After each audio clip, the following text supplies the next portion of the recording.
তো আমি যাচ্ছি হলো অপটিক্যাল স্টোরে, বিকজ আমার চশমাটা পরে ভেঙে গেছে আর বিনা চশমায় আমি অন্ধ।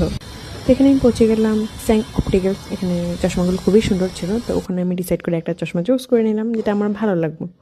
আমি লেন্স কার্ড থেকে নিয়ে ওগুলো ভেবেছিলাম, but Gohpur lens card available নেই। আর আমি অনলাইন অর্ডার করা আমি পছন্দ করি না, বিকজ আমি ভার্চুয়ালি এভাবে মোবাইলে ট্রাই করে আমি গ্লাসেস ইউজ করি না। তো ভাবছি পরে নিয়ে নিবো, এখন যেহেতু এখানে নেই তাই আপাতত এখান থেকেই চশমাটা বানিয়ে নিই।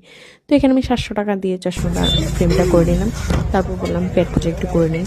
তো এখানে হলো শইকিয়া স্টোর, এটার মোমো বেস্ট হয়। তো হ্যালো এভরিওয়ান, ওয়েলকাম টু আমাদের নিউ সিরিজ। তো এখানে এসে গেলাম আমরা মোমো খাওয়ার জন্য।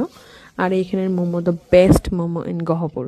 It's so yum, so tasty and delicious. কী বলবো, আমার এক্সপ্রেশন থেকে বুঝতেই পারছো এত ভালো ছিল খেতে। তো এখানে আমরা মোমো টোমো খেয়ে নানান ধরনের গল্প করছি দিদি ভাইয়ের সঙ্গে। আর আমার বার্থডে গিফটটা ডিউ আছে, তো বলছি সেটাও আমাকে দিয়ে দিতে হবে যাওয়ার আগে আগে।